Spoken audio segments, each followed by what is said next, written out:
everybody, and welcome to Crystal Lake. That's right, today we're going to talk about Friday the 13th, Part 3. I've been in a serious Halloween, scary movie kind of a mood since October, obviously, and I really haven't paid that much attention to the Friday the 13th franchise. That's my bad. I'm very much more into Michael Myers and Freddy Krueger, and I've always just never really gotten into the Friday the 13th franchise probably the way that I should. So I have taken the time and sat down and watched several of them again just to open my eyes to what they really, really are and how great they are as well. So I started with the third one because that's the first time we see, the infamous Jason Voorhees hockey mask. And that's kind of the prerequisite for all the Friday the 13th that are going to follow after this one. I mean, this is the first time that we see the Jason Voorhees that everybody knows and loves. Now, don't get me wrong, the first two are great in their own respect, but people are going to recognize the hockey mask more so than a burlap sack or an old woman. That's just my opinion. But I thought we'd start with just a quick plot summary of Friday the 13th 3D.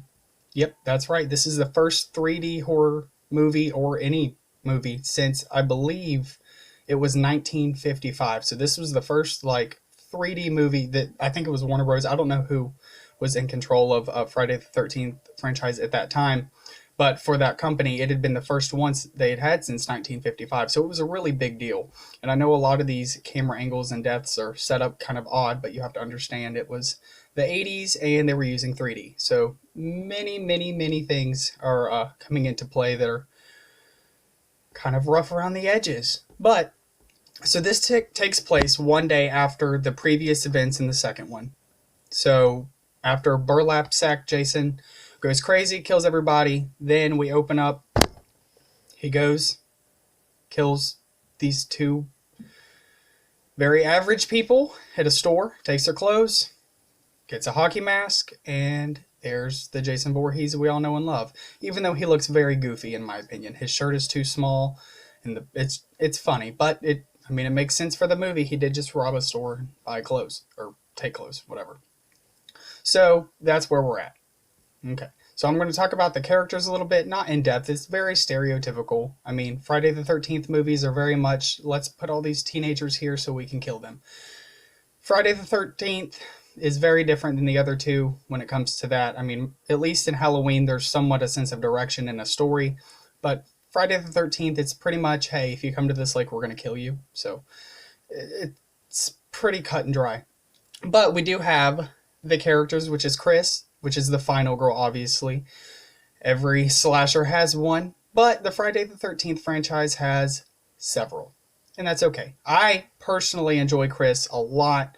I think she's independent. She doesn't, look weak. And I really hate it when they write a Scream Queen to look weak or that she's not able to handle herself. And I think they did a really well job in this movie of making sure that she looked independent and she didn't need to have a strong male presence around all the time. Which leads me to the next one, her little eye candy boyfriend. I don't know what you want to call it. It's kind of back and forth through the beginning of the movie, so I'm not really sure. But I thought he was going to make it a little bit longer, and he didn't. I'm not going to tell you when he dies, because I don't know if you've seen this. I mean, I obviously just told you that he did, so you know that much. So you have Chris, who's the boyfriend, the farm hand. Of course, they have to stereotype the crap out of it, but that's okay. Then you have Shelley. I personally think Shelley is hysterical. Everybody hated Shelley, but I actually liked him. I think he's hysterical. And it's a nice comedic relief for the movie. I wish we got to see more of him instead of necessarily every time we see him, they write him as just the most annoying individual on the planet. But, again, this is the 80s, and it is very cut and dry. And, of course, we have Chuck and Chili. Yeah, those are really the names. Chuck and Chili. Those are the stoners of the group. That's their sole purpose. That's it. Nothing else. 80s. And then you have Andy and Debbie. Again, they're just filler characters. Boyfriend, girlfriend, group of teenagers goes to the woods. So there has to be a good amount of people. And I don't know if many of you know this, but Friday the 13th movies are brutal. They just get more and more brutal. So there's actually 11 on-screen deaths in this movie, but there's 12 altogether. One of the deaths is not, you don't see it. It's just, they're dead. So that's a lot of deaths. In an hour and a half ish movie, yeah, that's a lot of deaths. But I can't say anything because Steve Miner is the one who or directed, produced. I don't know. I get them confused. He also did Halloween H2O, another one of my personal favorites, and he's returning because he's also the one that did the second one.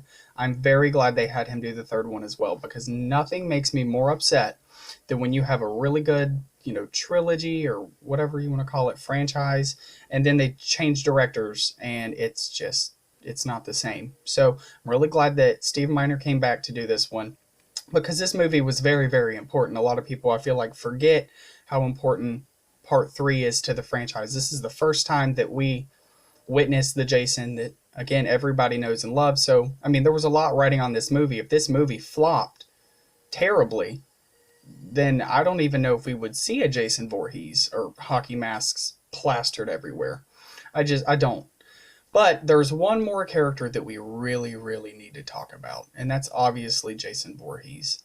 He's played by Richard, it's Brooker or Booker? I think it's Brooker, Richard Brooker, who was apparently a freak athlete. So this movie, I mean, Jason scares me more so in this movie because of how agile he is. You don't see very slow, methodical Jason. No, this dude is running through the woods, okay? Now, that scares me because I don't run. So if I see this huge dude with a deformed face and a hockey mask running at me with a machete in the woods, yeah, that's going to do it for me. So obviously, I thought it was extremely effective to have him more agile because I think in any situation, people are more than likely going to be scared if something is running at them or walking. Like personally, if I saw Michael Myers down at the end of the street, I'm like, well, okay, at least I have some time. Not with this Jason. No, he's going to get you. But I think he does phenomenal. I mean, of course, the tail end of the Friday the 13th franchise, Jason is a zombie. That's the synopsis of that. But in this one, he's very much a crazed maniac, and I think they executed that well. I think the special effects, as far as like his face and the prosthetic, it's flawless. I mean, the Friday the 13th franchise, I will give them that. Their prosthetics, I mean, they have Tom Savini, and just that's all you really need is Tom Savini. I would have Tom Savini do every horror movie if it was up to me. So again, super happy with the makeup effects in this movie, and even with the 3D effects with the death scenes, they did a really good job. Even though if you're not watching it in 3D, it's still effective. Is it placed odd at times? Yeah, but that's okay. Now, little fun fact about the hockey mask: it actually is not supposed to be a thing ever. The intention was never to have a hockey mask. Now, they did want something to cover his face, because you have to think, wearing that much prosthetic makeup, it takes a long time to take it on and off. So, it would be a lot easier for them to just have a head cover and then a mask over it. It's not as difficult, and it's easier for whoever actor it is, in this case, Mr. Richard. It's a lot easier for him to move around if he doesn't have another face on his face. Well, what ended up happening is they were doing a lighting test, and they didn't have the makeup ready, and so they were like, well, just put this hockey mask on him while we do the light test. Well, Steve Miner really, really liked it, and they thought it was a really good, menacing, plain mask. As you can tell, plain masks are a very popular thing around this time, with the exception of Leatherface. So, plain, here we go. And that is where we get the famous hockey mask from, all from a lighting mistake. See, this movie is just great in every way. So, overall, this is one of the best Friday the 13ths, in my opinion. That franchise is very up and down, and like I said, towards the end part of the franchise, that's where they lose me. You have Jason Goes to Hell, and then Jason X, which we don't even speak about that one in my house very often because it's that bad. So this one was a very pleasant surprise because it has been a very long time since I watched it. So I was super happy that I rewatched it, and it was a very enjoyable experience, and I'm probably going to watch the other ones as well. So please give me your thoughts and your comments about what you think of Friday the 13th Part 3. And again, if you keep watching scary movies, I'm going to keep talking about them. So drop some movies in the comments. You never know if I decide to talk about one of those. Well, y'all have a good night and keep being scary.